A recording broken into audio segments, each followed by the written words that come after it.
بسم اللہ الرحمن الرحیم اقترب للناس حسابهم وهم فی غفلۃ معرضون، لوگوں کے لیے ان کے حساب کا وقت قریب آ چکا ہے لیکن وہ اپنی غفلت کی بنا پر اعراض کیے چلے جا رہے ہیں۔ ما یاتیہم من ذکر من ربہم محدث الا استمعوہ وہم یلعبون، نہیں آتی ان کے پاس کوئی نصیحت، کوئی تذکیر ان کے رب کی طرف سے، نئی نصیحت، نئی صورت ہم نازل کرتے ہیں، نئی آیتیں بھیجتے ہیں، الا استمعوہ، مگر یہ کہ وہ اسے سنتے تو ہیں، وہم یلعبون، لیکن کھیلتے ہوئے سنتے ہیں۔ لاہیۃ قلوبہم، ان کے دل جو ہے کھیل کے خوگر ہو چکے ہیں، انہوں نے زندگی کو بھی کھیل سمجھ لیا ہے۔ وَأَسَرُّوا النَّجْوَىٰ الَّذِينَ ظَلَمُوا، اور یہ ظالم پھر جب یہ علیحدہ ہوتے ہیں تو خفیہ طور پر نجوہ کرتے ہیں، ایک دوسرے سے ایک مشورہ کرتے ہیں، سرگوشی کرتے ہیں، هَلْ هَٰذَا إِلَّا بَشَرٌ مِثْلُكُمْ، کیا ہے یہ محمد سوائے اس کے تم جیسے ایک انسان ہے۔ هَلْ هَٰذَا إِلَّا بَشَرٌ مِثْلُكُمْ، کہاں پاگل ہو رہے ہو، خامخواہ تم سنجیدگی سے لے رہے ہو اس محمد کی بات کو صلی اللہ علیہ وسلم، کیا ہے یہ محمد سوائے اس کے کہ تم جیسے ایک انسان ہے۔ افتاتون السحر وانتم تبصرون، تو کیا تم جادو میں پھنستے ہو خود جانتے بوجھتے ہوئے، دیکھ بھی رہے ہو تم کہ یہ صرف ایک جادو ہے، اس کے سوا کچھ نہیں، اور اب تم جادو کا شکار بننا چاہتے ہو۔ قال ربی یعلم القول فی السماء والارض، کہا اس نے میرا رب جانتا ہے ہر بات کو جو آسمان میں ہے اور زمین میں ہے، وہو السمیع العلیم، اور وہ سب کچھ سننے والا اور جاننے والا ہے۔ بل قالوا اضغاث احلام، وہ یہ بھی کہتے تھے یہ ایسی پریشان خیالیاں سی ہیں جیسے خواب ہوتے ہیں، ایسے ہی محمد یہ باتیں کرتے ہیں۔ بل افطرا ہو، پھر یہ بھی کہتے تھے نہیں ایسا نہیں ہے، بلکہ خود جان بوجھ کر گھڑا ہے انہوں نے، یہ تو باقاعدہ جیسے شاعر شعر کہتا ہے بڑی محنت کرتا ہے، افطرا ہو، انہوں نے خود بیٹھ کر گھڑا ہے اس کو۔ بل ہوا شاعر، کبھی کہتے تھے نہیں ہے شاعر ہے، یہ شاعر کے اندر جو ایک صلاحیت ہوتی ہے وہ تو اللہ کی طرف سے خدا داد ہوتی ہے۔ فلیاتنا بآیۃ کما ارسل الاولون، تو اب اگر واقعتاً یہ رسول ہے تو انہیں پھر کوئی نشانی لے کے آنی چاہیے، کوئی معجزہ دکھانا چاہیے جیسا کہ اس سے پہلے جو رسول بھیجے گئے وہ لاتے رہے۔ ما آمنت قبلہم من قریۃ اہلکناہا، لیکن ان سے پہلے کون سی بستی تھی جو ایمان لائی ہو، جنہیں معجزہ دکھائے گئے، کیا وہ ایمان لائے؟ نہیں ایمان لائی ان سے پہلے کوئی بستی جس کو کہ ہم نے ہلاک کیا، فہم یؤمنون، تو کیا یہ ایمان لے آئیں گے اگر انہیں معجزہ دکھا دیا جائے؟ وما ارسلنا قبلک الا رجالا نوحی الیہم، اور اے نبی اے محمد صلی اللہ علیہ وسلم ہم نے نہیں بھیجا آپ سے پہلے مگر انسانوں کو، مردوں کو، نوحی الیہم ان کی طرف بھی ہم وحی کرتے رہے۔ فاسألوا اہل الذکر ان کنتم لا تعلمون، تو اے لوگو، اے قریش، اے مکے کے لوگو، اگر تمہیں معلوم نہیں ہے تو اہل الذکر سے پوچھ لو۔ وما جعلناہم جسدا لا یاکلون الطعام، ہم نے ان رسولوں کے لیے بھی کوئی ایسا جسم نہیں بنایا تھا کہ انہیں کھانا کھانے کی ضرورت نہ ہوتی ہو۔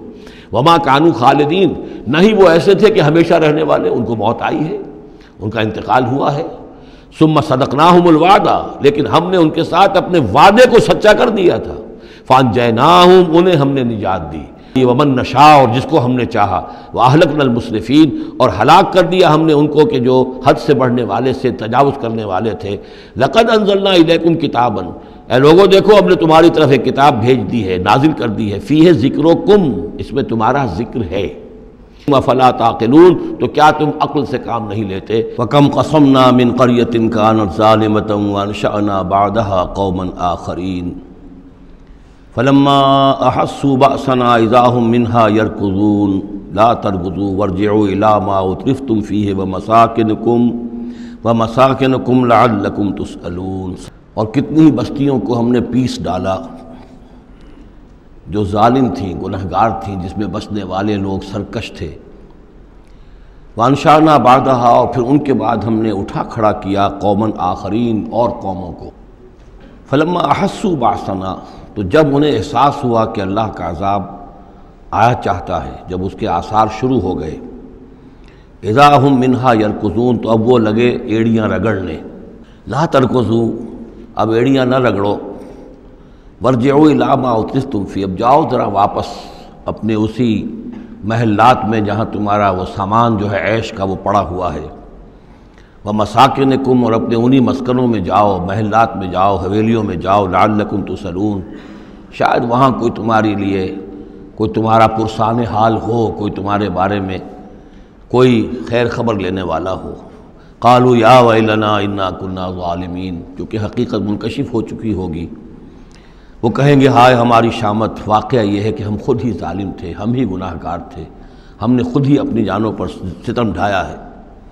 فما زالت تلک دعواہم، تو یہی وہ کہتے رہے، یہی ان کی بات رہی، ان کے زبانوں پر یہی بات بار بار آتی رہی، حتی جعلناہم حصیدا خامدین، یہاں تک کہ ہم نے ان کو بنا دیا، دو الفاظ آئے ہیں، حصید وہ کھیتی جو کٹ چکی ہو، جو ویرانی کا منظر پیش کر رہی ہو، اس کھیتی کے مانند جو کٹ چکی، یا خامدین وہ آگ جو بجھ چکی، وہ شعلہ کہ جو بجھ چکا اب راکھ بن کر رہ گئی ہو، بجھی ہوئی راکھ یا کٹی ہوئی کھیتی کے مانند ہو کر رہ گئی۔ وما خلقنا السماء والارض وما بینہما لاعبین، اور ہم نے آسمان اور زمین کو جو کچھ ان دونوں کے مابین ہے کھیل کے لیے نہیں بنایا ہے۔ لو اردنا ان نتخذ لہوا، اگر ہم چاہتے کہ کوئی اپنے لیے کھیل اور کوئی دل بہلاوا اختیار کرتے، لاتخذناہ من لدنا، ہم اپنے پاس سے کوئی شغل کر لیتے، ان کننا فاعلین، اگر ہمیں ایسا کرنا ہی ہوتا۔ بل نقذف بالحق علی الباطل فیدمغہ، یہ ہے اصل میں وہ فلسفہ تاریخ کا کہ جو قرآن مجید پیش کرتا ہے۔ قرآن کا بھی ایک نظریہ ہے، اور وہ یہ ہے کہ دنیا میں ہمیشہ سے ایک کشاکش چل رہی ہے حق و باطل کے مابین، جسے اقبال نے کہا ہے کہ ستیزہ کار رہا ہے ازل سے تا امروز، چراغ مصطفی سے شرار بولہبی۔ یہ حق و باطل کی ایک کشاکش چل رہی ہے، ایک دشمنی ہے، عزازیل شیطان لعین ابلیس اور اس کی نسل اور اس کے ایجنٹ ایک طرف ہیں، اور اللہ کے نیک بندے، انبیاء و رسل، اولیاء اللہ، صدیقین، شہداء، یہ سب دوسری طرف ہیں۔ ان کے مابین ایک کشاکش ہے، کشمکش ہے جو مسلسل چلی آ رہی ہے۔ اور اس میں پھر فرمایا کہ اللہ تعالیٰ ایک مختلف مواقع پر حق کو دے مارتے ہیں باطل کے سر پر، یعنی یہ تصادم جو ہے، ویسے تو حق و باطل کی کشاکش اور تصادم جاری رہتی ہے، لیکن کبھی کبھی ایکسپلوسیو ہو جاتا ہے، یہ تصادم نمایاں ہو جاتا ہے، یہ باقاعدہ ایک مارکے کی شکل اختیار کر لیتا ہے، اور اللہ تعالیٰ پھر حق، یعنی حق کی طاقت، جو کوئی قوت ہوتی ہے حق والی، جماعت ہوتی ہے، گروہ ہوتی ہے، کوئی امت ہوتی ہے، کوئی اس طرح کا ایک جمعیت کھڑی ہو جاتی ہے حق کے لیے، تو اللہ تعالیٰ اس کو باطل کے سر پر دے مارتا ہے۔ بل نقذف بالحق علی الباطل، حق کو دے مارتے ہیں باطل پر، فیدمغہ، وہ اس کا بھیجا نکال دیتا ہے، فاذا ہوا زاہق، اور پھر وہ باطل جو ہے وہ یقیناً وہاں سے کھسک جانے والا ہوتا ہے۔ وَلَكُمُ الْوَيْلُ مِمَّا تَصِفُونَ، اور تمہارے لیے تباہی ہے اس سے جو تم کہہ رہے ہو۔ وَلَهُ مَنْ فِي السَّمَاوَاتِ وَالْأَرْضِ، آسمانوں اور زمین میں جو کچھ ہے اسی کا ہے، اسی کی ملکیت ہے۔ وَمَنْ عِنْدَهُ، اور جو اس کے پاس ہیں یعنی فرشتے، ملائکہ مقربین، لا يستكبرون عن عبادتہ، وہ اس کی عبادت کے سے استکبار کی بنا پر، تکبر کی بنا پر گریز نہیں کرتے، ولا یستحسرون، اور اس میں نہ ہی کسی کاہلی اور کسل کو دخل دینے دیتے ہیں۔ یسبحون اللیل والنہار، وہ دن اور رات اللہ کی تسبیح میں لگے ہوئے ہیں، ولا یفترون، اور تھکتے نہیں ہیں۔ ام اتخذوا آلہۃ من الارض ہم ینشرون، کیا انہوں نے زمین میں اپنے کچھ ایسے معبود اختیار کر لیے ہیں کہ جو ان کے اندر افزائش پیدا کریں گے اور ان کو پھیلائیں گے، ان کو ترقی دیں گے تاکہ یہ پھلیں اور پھول سکیں ان کی کرپا سے، ان کی نگاہ کرم سے۔ لو کان فیہما آلہۃ الا اللہ لفسدتا، اگر اس میں ہوتے، اس آسمانوں اور زمین کے اندر اللہ کے سوا بھی کوئی اور آلہہ ہوتے تو یہاں پہ لازماً فساد رونما ہو جاتا۔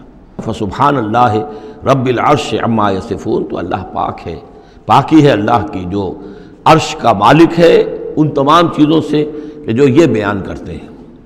لا یسأل عما یفعل، وہ جو کچھ کرتا ہے کوئی اسے پوچھنے والا نہیں، کوئی بات پرس کرنے والا اس سے نہیں ہے۔ وہم یسألون، باقی سب جو کچھ کرتے ہیں ان سے پوچھا جائے گا۔ ابھی اتخذوا من دونہ آلہہ، کیا انہوں نے اللہ کے سوا کچھ اور آلہہ اختیار کر لیے ہیں؟ قل ہاتوا برہانکم، کہیے کہ لاؤ دلیل، ھذا ذکر من معی و ذکر من قبلی، یہ جو قرآن میں پیش کر رہا ہوں یہ ذکر ہے ان لوگوں کے لیے بھی جو میرے ساتھ ہیں، اور ذکر تھا ان کے لیے بھی، ان کا بھی ذکر اس میں موجود ہے جو مجھ سے پہلے تھے۔